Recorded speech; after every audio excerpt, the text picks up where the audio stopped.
Now you have to, buddy, you have to drive straight.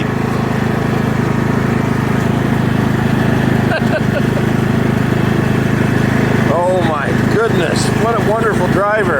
All right, we're in the rhubarb again, bud. Hold on. Okay, now drive straight. Ready? There you go. Straighten her out, dude.